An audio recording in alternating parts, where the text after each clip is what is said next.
5장 21절에서 32절 마지막은 같이 읽도록 하죠. 자, 그러면은 제가 먼저 읽도록 하겠습니다. 옛사람에게 말한 바 살인하지 말라. 누구든지 살인하면 심판을 받게 되리라 하였다는 것을 너희가 들었으나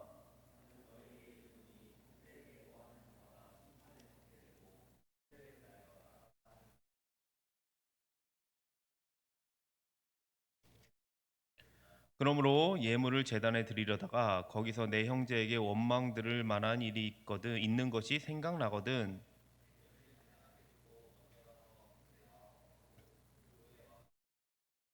너를 고발하는 자와 함께 길에 있을 때 급히 사화하라. 그 고발하는 자가 너를 재판관에게 내어주고 재판관이 우리에게 내어주어 옥에 가둘까 염려하라.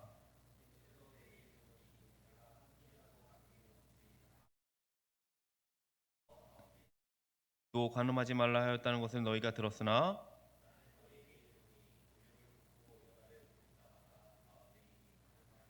만일 내 오른눈이 너를 실족하게 하거든 빼어내 버리라. 내 백체 중 하나가 없어지고 온몸이 지옥에 던져지지 않는 것이 유익하며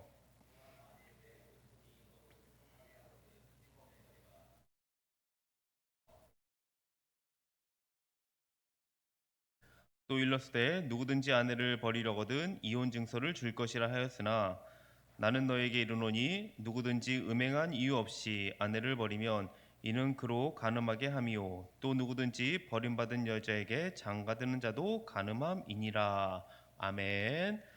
네, 그래요. 우리가 저번 주는 우리가 함께 말씀을 나누지 못했는데 저번 주는 담임 목사님이 설교를 하셨죠. 그래서 한 주 띄고 이렇게 설교를 하면 굉장히 오랜만에 뵙는 것 같은 느낌이 듭니다. 그러면서 더욱더 또 반가운 마음도 들기도 합니다. 저저번 주에 우리가 어려운 부분을 살펴봤습니다. 저저번 주 말씀이 쉽지는 않았어요. 마태복음의 핵심인 이 성취에 대해서 우리가 알아봤었는데 이것을 알아야 마태복음을 잘 제가 이해할 수 있다고 했습니다. 그래서 마태복음에서도 제일 난해한 구절이기도 했었어요. 그래서 그 구절을 저저번 주에 우리가 살펴봤죠. 혹시 여기서 안 들으신 분들도 있을지 몰라서 분명히 계실 거예요. 그래서 간단히 짚고 넘어가도록 하겠습니다. 쉽게 말씀드려서 이 구약에 있는 말씀들이 있잖아요. 이 구약에 있는 말씀들은 이 예언의 기능이 있다는 것입니다. 그러니까 예언 뭡니까? 예언은 이제 앞을 미리 내다보는 거잖아요. 그러니까 구약에서는 미리 내다보는 이 목표가 있었는데 이것이 예수님의 십자가에서 다 이루어졌다는 것입니다. 그래서 구약이 끝나고 이제는 새로운 신약의 시대가 오는 것 같지만 그것이 아니라고 그랬죠. 예수님이 오심으로 성취는 됐습니다. 근데 아직 성취는 됐지만 완성은 안 됐다는 거예요. 완성은 언제 되죠?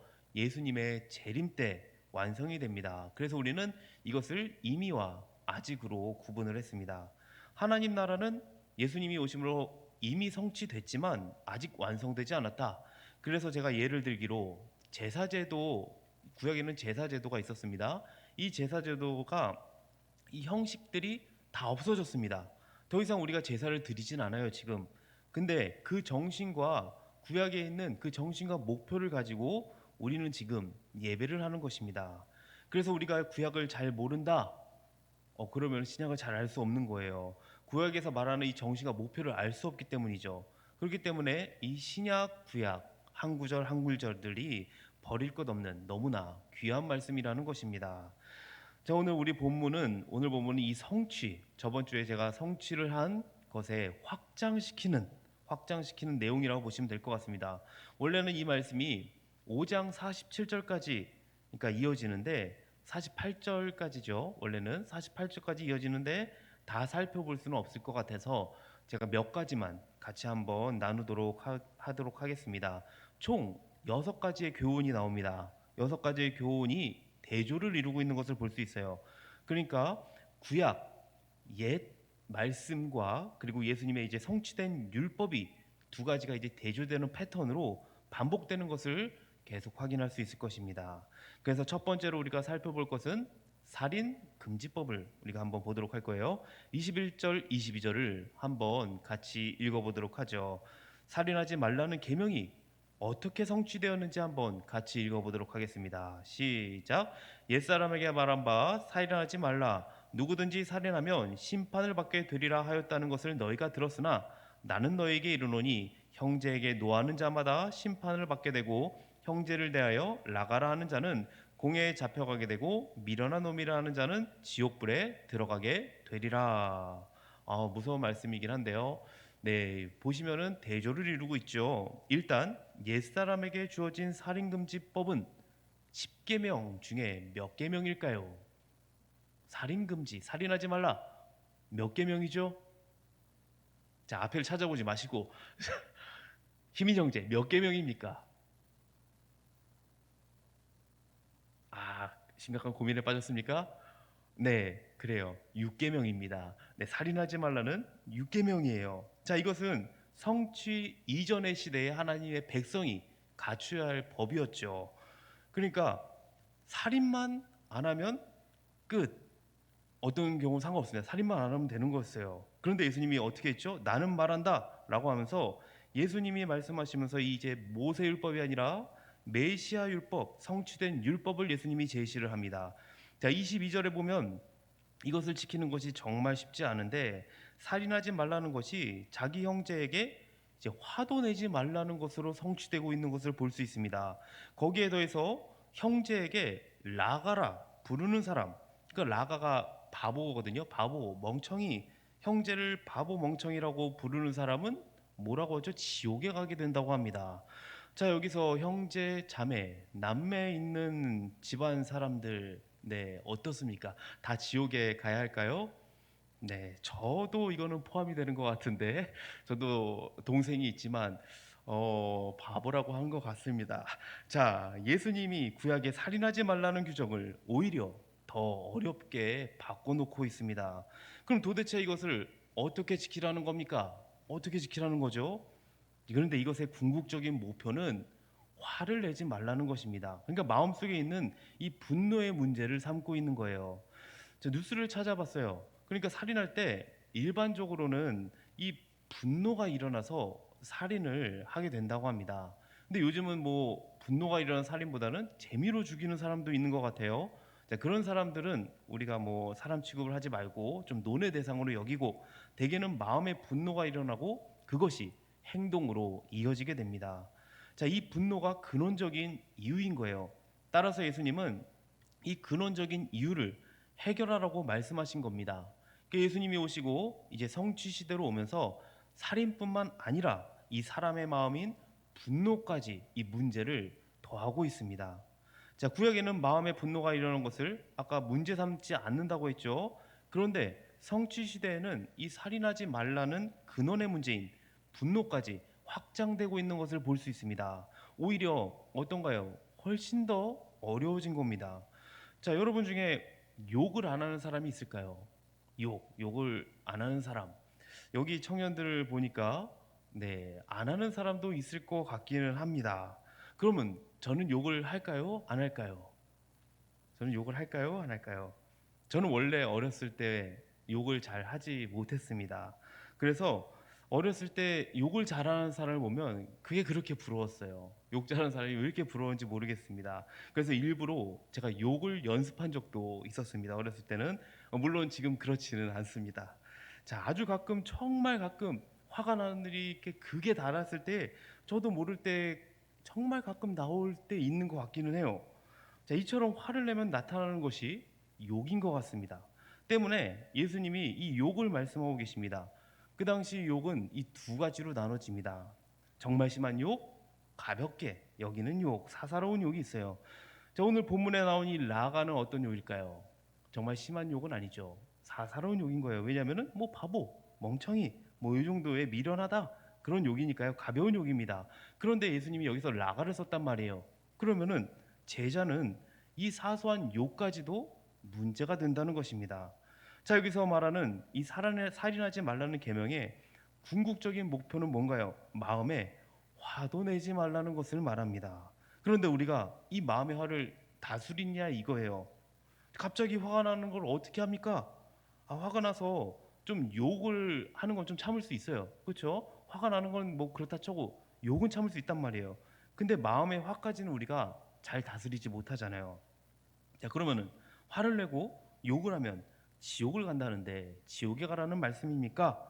자, 이것을 우리가 문자적으로 봐서는 안 됩니다. 예수님이 이것을 문자적으로 지키라고 한 것은 아닙니다. 이것은 과장법이에요. 과장법인데 그만큼 이 문제가 심각하다는 것을 과장해서 예수님이 말씀하신 겁니다. 그렇기 때문에 우리는 이 화나는 게 당연하다고 여겨져서는 안 돼요. 자, 이것을 그럼 성취의 관점으로 한번 살펴볼까요? 제가 모든 것은 지금 마태복음은 성취의 관점을 우리가 살펴봐야 된다고 했잖아요. 그래서 성취로 살펴보자면 이미와 아직이라고 그랬어요. 이 이미와 아직의 관계로, 긴장 관계로 살펴보면 우리가 화를 안 내는 것이 당연한데 이것이 아직 완성되지 않았다는 거예요. 그러니까 아직의 요소는 화가 날 때가 당연히 있을 거란 거예요. 분명 여러분은 나도 모르게 화가 치밀어 오를 때가 하루에도 분명 수십 번, 많게는 많은 사람은 뭐 수백 번이 될 수도 있을지 모르겠어요. 그럴 때 우리가 화가 나는 것이 당연하다 생각하는 것이 아니라는 거예요. 오늘 주님이 하신 이 말씀을 기억하면서 우리는 화를 다스려야 된다는 것입니다. 어떻게든 이 문제를 그냥 화나는 게 당연하니까 내버려 두는 것이 아니라 해결해야 한다는 게 초점입니다. 결국 우리는 날마다 죽어야 한다는 거예요. 죽은 사람은 화를 낼 수 있을까요? 죽은 사람은 화를 못 냅니다. 내가 죽으면 하나님이 나를 다스립니다. 우리가 화가 날 때마다 화를 안 내고 결단하는 거 좋아요. 그런데 자기를 철저히 죽이고 하나님께 나아가는 게 먼저입니다. 겸손하게 우리는 기도하는 거예요. 언제까지 그래야 되죠? 화를 안 낼 때까지. 자, 여러분이 오해하는 것이 있을 수 있는데 아까도 얘기했지만 사람이라면 당연히 화를 내는 게 정상이다. 자, 어떻게 생각하시나요? 사람이라면 사람이라면 화를 내는 것이 정상이다. 맞는 얘기 아닌가요? 세상 사람들은 당연하게 생각합니다. 근데 제자는 화를 안 내는 것이 당연합니다.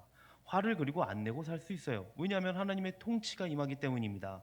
문제는 아까 말했듯이 내가 죽느냐 죽지 않느냐에 있습니다. 하나님의 통치를 받다 보면 화가 줄어들게 돼요. 그리고 마침내 화를 거의 안 내게 될 것입니다. 계속해서 하나님의 나라가 성장하고 있는 겁니다. 자, 우리 청년부들은 화를 거의 안 내는 수준까지 다다르기를 축복합니다. 자, 두 번째로 우리가 간음에 대해서 살펴보도록 하겠습니다. 간음, 그럼 십계명에서 몇 번째일까요? 미리 살펴보셨나요? 십계명에서 몇 번째죠?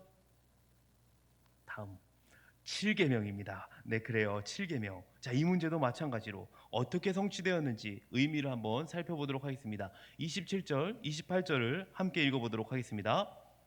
27절, 28절 한번 같이 읽어보도록 할게요. 시작. 또 간음하지 말라 하였다는 것을 너희가 들었으나 나는 너에게 이르노니 음욕을 품고 여자를 보는 자마다 마음의 힘이 간음하였느니라. 일단 구역에서는 간음만 안 하면 됩니다. 행위로 간음만 안 하면 돼요. 어떤 마음을 품었든 상관 전혀 없어요. 그런데 성취의 목표는 뭔가요? 마음으로 음욕도 품지 말라는 것입니다. 자, 이것 또한 분노와 마찬가지로 우리에게 너무나 어려운 숙제인 것 같습니다. 예수님이 여기서 간음하지 말라는 구약의 계명 그대로는 그냥 존중을 하십니다. 그러나 거기에 더해서 이 간음의 행위뿐만 아니라 그 간음을 일으키는 근원적인 마음의 이 음욕부터 해결해야 한다는 겁니다. 근데 이게 쉽지 않다는 거예요. 화가 나는 거와 마찬가지로 이 음욕도 내 마음대로 되나요? 갑자기 막 닥쳐 몰아칠 때가 있잖아요. 이 부분에서 사탄의 공격이 굉장히 제일 강력하게 오는 것 같아요. 제가 신앙생활을 하면서 느낀 건 하나님과의 관계가 좋을 때는 이 문제가 그렇게 크게 다가오지 않습니다. 근데 하나님 관계가 점점 깨지고 믿음이 약해질 때는 이게 굉장히 음욕에 사로잡힌다는 거죠. 정말 이게 우리가 믿음이 약해질수록 이게 물리치기가 쉽지 않은 것 같아요. 이것은 저만 그런 것이 아니라 아마 다들 느끼셨을 것이고 경험을 해보았을 거라고 여겨집니다. 만약 이것을 경험해보지 못한 분들은 아직 하나님과의 친밀한 관계를 누려보지 못할 가능성이 있는 분들이라고 보여질 수도 있겠습니다. 이처럼 행위적으로 간음죄를 짓지 않는 것에 더 나아가서 마음까지 짓는 간음까지도 우리는 지켜야 하는 것이 성취의 목표인 거예요. 자, 아주 무서운 말씀을 한번 그럼 보도록 할게요. 29절에서 30절이 좀 무서운 것 같습니다. 한번 29절에서 30절을 한번 보도록 할까요? 어떻게 나오는지 한번 보도록 하겠습니다. 29절에서 30절. 네, 같이 읽겠습니다. 시작. 만일 내 오른눈이 너로 실족하게 하거든 빼어내 버리라. 내 백체 중 하나가 없어지고 온몸이 지옥에 던져지지 않는 것이 유익하며, 또한 만일 내 오른손이 너로 실족하게 하거든 찍어내 버리라. 내 백체 중 하나가 없어지고 온몸이 지옥에 던져지지 않는 것이 유익하니라. 굉장히 무서운 말씀인 것 같습니다.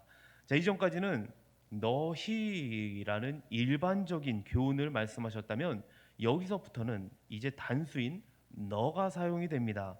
그렇다는 것은 뭐죠? 이제 개개인에게 적용시키는 말씀이겠죠.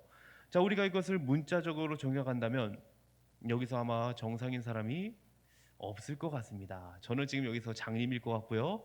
아마 여기 손발 다 없을 것 같긴 한데, 네, 손발뿐만이겠습니까? 다 없어질 것 같은데, 자, 이것은 앞의 맥락과 같이 과장법입니다. 과장법적 표현이에요. 유혹을 피하기 위해서는 이 결정적인 희생을 감수하라는 거예요. 감수해야 된다는 거죠. 자, 우리가 음욕에 빠질 만한 실질적인 요소를 하나하나 제거하라는 건데, 여러분, 음욕을 미리 제거할 수 있는 것이 뭐가 있을까요? 우리가 음욕을 제거할 수 있는 게 뭐가 있을까? 우리가 걸려지게 하는, 넘어지게 하는 요소들이 있잖아요. 어떻게 해야 이런 상황을 만들 수 있지 않을 수 있는가? 자, 이것은 여기서 좀 나누기보다는 각 흩어져서 좀 사랑방에서 진지하게 한번 나눔의 시간을 가지면 좋을 것 같습니다. 사랑방에서 한번 이 부분은 나눠보시기 바랍니다. 자, 우리가 살아가는 과정에서 꼭 필요한 요건이라고 할지라도 그것이 나를 넘어지게 한다면 그것을 잘라내버리라 라고 말하고 있습니다. 근데 이것을 초대교회에서 문자적으로 지킨 사람이 있었어요. 오리겐, 들어보셨는지 모르겠어요. 오리게네스 들어봤나요? 안 들어봤을 가능성이 크긴 한데, 신학의 교부입니다. 굉장히 유명한 사람이기도 하고요. 이것을 문자적으로 지켜서 스스로 고자가 됐습니다. 그리고 그의 제자들도 이것을 문자적으로 이제 같이 스승을 따른 거죠. 그래서 고자가 되고 잘났습니다. 이것이 쭉 이어졌어요. 그러다가 니케아 공회에서 이것을 문자적으로 지키지 말 것을 이제 선포하고, 그리고 이제 그 뒤부터는 없어진 거예요. 자, 이것을 반대로 생각하면 오리겐이 그만큼 성경의 말씀을 따르려고 하는 이 신실성은 볼 수 있습니다. 자, 그럼 문자적으로 지키지 말라고 했으니까 그럼 좀 무시해도 될까요? 당연히 아니겠죠. 예수님이 무시할 만한 말씀을 분명히 하지 않으셨을 겁니다. 이러한 과장을 말씀하신 이유는 이 문제를 철저하게 우리는 해결해야 된다는 겁니다. 가볍게 여기지 말고 심각하게 받아들이고 해결하라는 거예요. 자, 예수님의 교훈은 바로 이런 겁니다. 우리가 기도를 해야 되는데 기도만 하는 것이 아니라 결단이 필요하다는 거예요. 저로 예를 들어 볼까요? 자, 이 간음의 문제는 목회자들에게 굉장히 중요한 문제 중 하나가 될 수 있습니다. 왜냐하면 주변의 목회자들 사이에서 남자 성도들보다 여자 성도들이 더 많은 거 이상하다? 여기 남자 성도들이 더 많은데? 원래 여자 성도들이 더 많아야 되는데 오늘 희한하게 남자분들이 훨씬 더 많네요. 네, 그래요. 어떻게 3분의 2는 남자 성도가 믿음의 용사들, 믿음의 전사들. 대단합니다. 그래요. 아무튼 대부분의 교회는 여자 성도들이 많습니다. 그렇다 보니까 이게 나는 아니더라고 하더라도 미리 조치나 결단이 없으면 위험 요소가 늘 있다는 거예요. 그래서 저도 오늘 이 말씀을 통해서 조금 어떻게 하면 조치를 취할 수 있을까 생각을 해봤습니다. 일단 남자 형제들은 상관은 없을 것 같고요. 이제 여자 이제 자매님들의 이제 신방을 할 거 아니에요. 저하고 1대1 신방을 한다면 이제 저는 6시 이전 교회에서 할 거고요. 혹 6시 이후에 하게 된다. 그러면 이제 줌으로 하도록 하겠습니다. 이건 또 줌이 있기 때문에 줌으로 여자 자매들은 1대1은 그렇게 하도록 하겠습니다. 만약에 피치 못하게 밖에서 만나게 된다. 그러면은 이제 3명이서 3명 이상에서 만나는 것으로 하도록 하겠습니다. 자, 이렇게 저도 한번 조치를 했으니 여러분도 각 사랑방에서 한번 조치를 취하시기 바랍니다. 자, 이렇게 예수님이 눈을 빼라고 하고 손을 자르라고 하시는 의미를 우리는 명심해야 됩니다. 다시 말씀드리면 살인하지 않는 것, 음욕을 품지 않는 것이 당연하죠. 근데 더 깊이 들어가서 그것을 유발하게 하는 죄까지 짓지 말라는 것입니다. 결국 이 문자적인 계명은 유지가 돼요. 근데 그것을 뛰어넘는 성취를 보여주고 있습니다. 마지막으로 한 가지 우리가 더 살펴보도록 하겠습니다. 5장 40절에서 41절 우리 한 번 더 살펴보고 마치도록 할게요. 자, 한번 그럼 같이 한번 읽어보도록 하겠습니다. 시작. 또 너를 고발하여 속옷을 가지고자 하는 자에게 겉옷까지도 가지게 하며 또 누구든지 너로 억지로 오리를 가게 하거든 그 사람과 심리를 동행하고. 굉장히 웃긴 말씀입니다. 여기 속옷을 가지고자 하는 사람이 있어요. 왜 속옷은 가지라고 할까요? 속옷 가지고 뭐 하려고 왜 속옷을 달라고 하는 거죠? 자, 그 당시 이스라엘 법이 겉옷은 이 해지기 전까지 무조건 돌려줘야 됐어요. 그러니까 기본권이었어요. 그래서 이 하나님께서 기본권은 유지하기 때문에 이 겉옷은 어떻게든 돌려줘야 됐습니다. 근데 속옷은 어떻죠? 속옷은 안 돌려줘도 되는 거예요. 그러니까 담보로서 가치가 없기 때문에 속옷이라도 가져서 이 최소한의 이득을 취하려고 한 것입니다. 자, 세상은 이렇게 최소한의 것이라도 강탈하려고 해요. 이 10원 하나 어떻게든 더 받아내려고 하는 게 세상입니다. 자, 이런 모습 속에서 제자는 어떻게 반응해야 되는가? 그럴 때 속옷뿐만 아니라 겉옷까지 내어주라는 겁니다. 겉옷은 아까 얘기했듯이 하나님이 보장하신 기본권이란 말이에요. 경제적 기본권이었어요. 그런데 예수님은 그런 것마저 내어줄 준비가 되어 있어야 한다는 것입니다. 기본권에 집착하지 말라는 거예요. 그럼 우리는 뭘 먹고 사냐? 나 뭘 먹고 사냐 이거예요. 그래서 5장에서 아니고 6장에 보면은 곧바로 염려하지 말라고 말씀하십니다. 염려하지 말고 순종하라는 거예요. 이러한 자세는 어떤가요? 염려하지 말고 순종할 수 있는 사람? 이것은 하나님을 철저히 신뢰하지 않으면 불가능한 사람입니다. 이것이 바로 하나님의 의의 기준이에요. 하나님 나라의 특징입니다. 그리고 41절에 아까 봤지만 억지로 오래를 가게 하거든 그 사람과 심리를 동행하래요. 자, 이 말씀도 속옷과 비슷합니다. 당시 로마 제국에서 이 군인들이 이제 점령 제국 있잖아요. 점령 제국으로 이동할 때 아무나 붙잡아서 데리고 갈 수 있습니다. 왜냐하면 뭐 심심하거나 아니면 짐을 들게 하려고 아무나 이렇게 붙잡고 같이 1마일을 동행하게 합니다. 그 붙잡힌 사람은 굉장히 억울한 거죠. 1마일까지 갔다가 다시 또 돌아와야 되니까. 근데 예수님은 그때 억울해하지 말고 오히려 더 걸어주라고 말합니다. 마지못해 억지로 하지 말고 기꺼이 해주라는 게 이 하나님의 마음입니다. 자, 이렇게 예수님이 말씀하신 것들이 사람으로서는 우리의 생각으로는 도저히 불가능한 일인 것 같습니다. 아무리 예수님이 과장법으로 이렇게 말씀하셨다 하더라도 이게 좀 불가능한 것 같습니다. 가능할 수가 없는 것 같아요. 하지만 이것이 가능할 수 있는 이유는 뭐죠? 나는 안 되지만 하나님이 나를 다스리면 불가능이 가능으로 바뀌게 된다는 거예요. 그리고 최종적으로 이것이 원수 사랑으로 이어지게 됩니다. 우리가 지금 잘 살펴보지 않았지만 6가지의 대조를 살펴보면 마지막은 원수 사랑으로 가는 것을 볼 수 있어요. 그만큼 이 원수 사랑은 힘들다는 거예요. 그만큼 원수 사랑까지 우리는 갈 수 있다는 것입니다. 우리나라 속담을 보면 지렁이도 밟히면 꿈틀한다는 속담이 있죠. 지렁이도 그러는데 사람이 밟히면 어떻죠? 난리가 납니다. 근데 제자는 이 속담을 이렇게 받아들여야 됩니다. 지렁이는 밟히면 꿈틀한다. 그러나 제자는 밟혀도 꿈틀하지 않는다. 계속 말씀드리지만 제자의 특징은 뭐죠? 자기 죽음입니다. 자기 십자가는 한 번으로 끝나는 것이 아니라 날마다 이루어져야 합니다. 그래야 우리가 오른쪽 뺨을 맞고도 왼쪽 뺨을 댈 수 있는 거예요.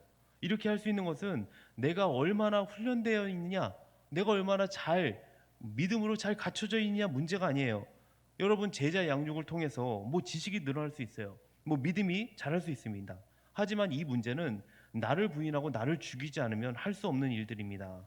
근데 내가 죽으면 뭐라고 했죠? 하나님이 역사하신다는 거예요. 하나님이 우리 안에서 그때부터 역사하신다는 것입니다.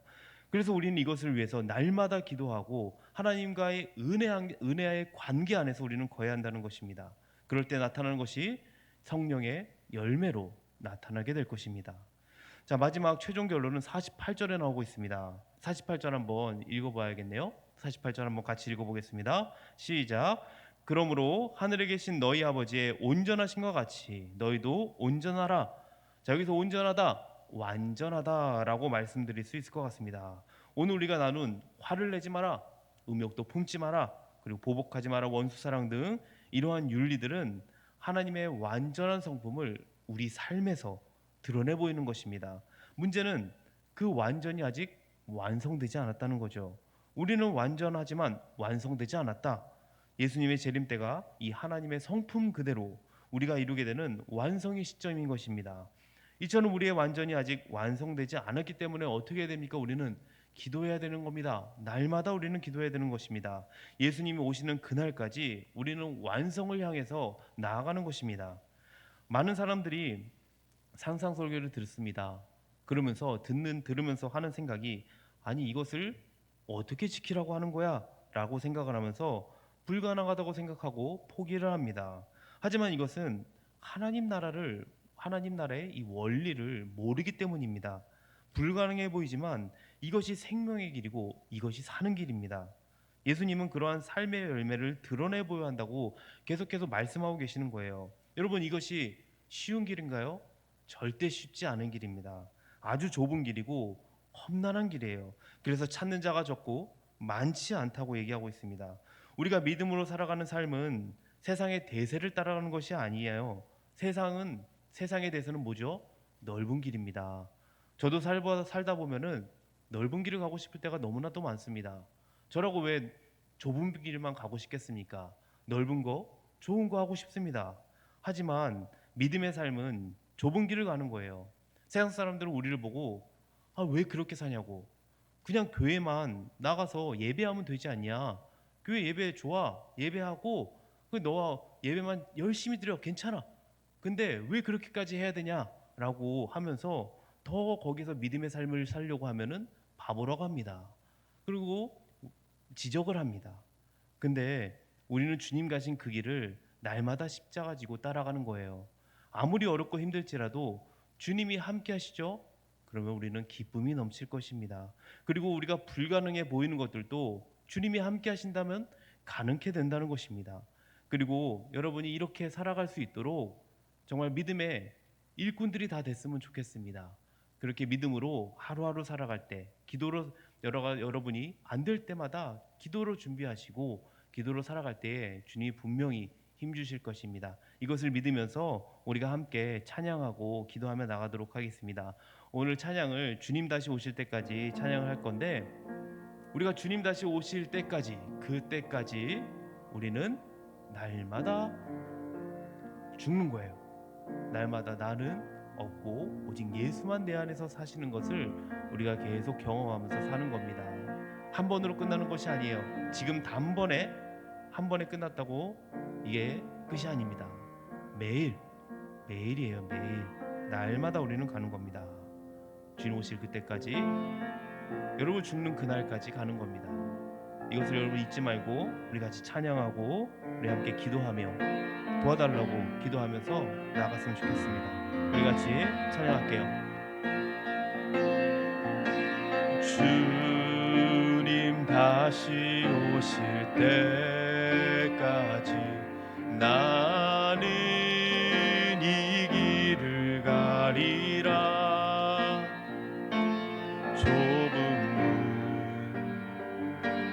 좁은 길 나의 십자가 지고 나의 가는 이 길 끝에서, 나의 가는 이 길 끝에서 나는 주님을 보리라.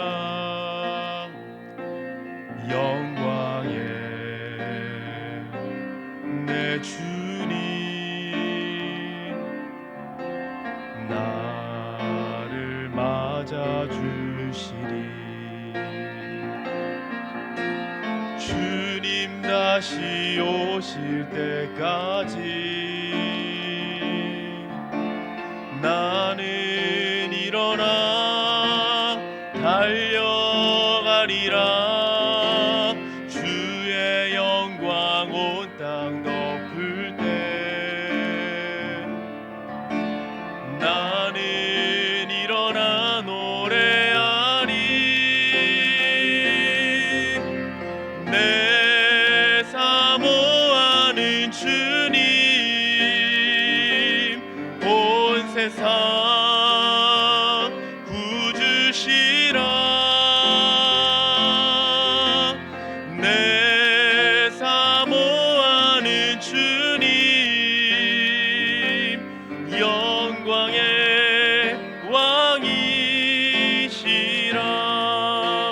마음으로 우리 처음부터 다시 한번 찬양하며 나갑니다. 주님 다시 오실 때까지. 주님 다시 오실 때 나는 이 길을 가겠습니다. 나는 이 길을 가리라. 좁은 문 좁은 길 좁은 길 나의 십자가 지고 나의 십자가 지고 아멘. 나의 가는 이 길 끝에서 나의 가는 이 길 끝에서 나는 주님을 보리라. 영광의 내 주님 영광의 내 주님 나를 맞아주시리. 아멘. 주님 다시 오실 때까지. 주님 다시 오실 때까지 나는 일어나 달려가리라. 주의 영광 온 땅 덮을 때 나는 일어나 노래하리. 나는 일어나 노래하리. 내 사모하는 주님 온 세상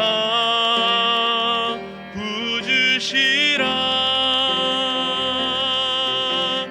내 사모하는 주님 영광의 왕이시. 내 사모하는 주님 온 세상 구주십니다. 내 사모하는 주님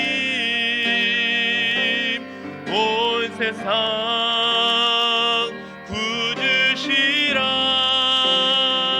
구주시라. 내 사모하는 주님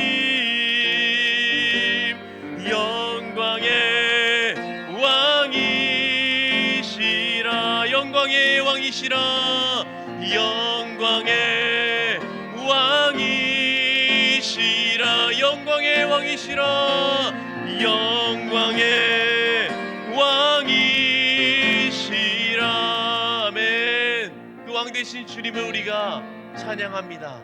그리고 이 시간 우리가 기도하며 나가기 원합니다. 우리가 주님 다시 오실 그때까지 우리 십자가 지고 나가기 원합니다.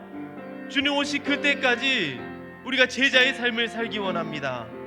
나의 의가 아니라 온전한 하나님의 의로 우리가 살기를 원합니다. 제자는 어떠한 상황에서도 인내해야 됩니다. 날마다 여러분 기도해야 돼요.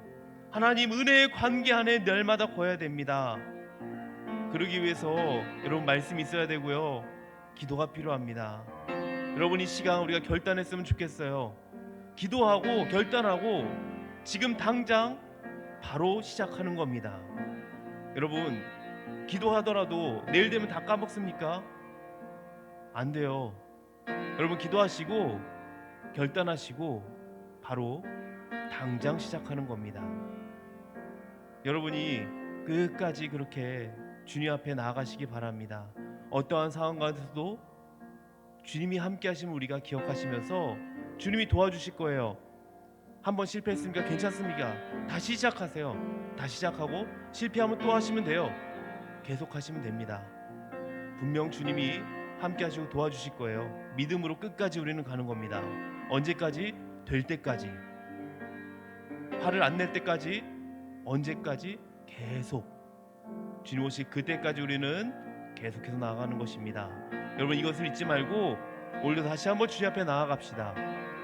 우리의 삶을 주님께 맡기면서 나의 부족한 점 있다면은 회개하시고 다시 할 수 있도록 주님 도와달라고 그걸 결단하시고 다시 당장 시작할 수 있도록 여러분 나아가세요. 믿음으로 삶을 나아가시기 바랍니다. 그렇게 살 수 있도록 주님 도와달라고 그리고 주님 앞에 설 수 있도록 우리 같이 주여 한번 외치고 기도하며 나가도록 하겠습니다. 주여, 주님 도와주시기 원합니다. 주님 나를 붙잡아 주시기 원합니다. 나는 하나님, 정말 하나님, 내가 그렇게 혈단하고 하더라도 늘 넘어지고 하나님 아버지 실패하는 삶을 삽니다. 주님 하나님 아버지, 주님의 도우심이 필요합니다. 주님 하나님 아버지, 주님의 그 크신 은혜가 필요합니다. 주님, 내가 하나님 다시 하나님 아버지 살 수 있도록 나에게 하나님 아버지 크신 은혜를 주시옵소서.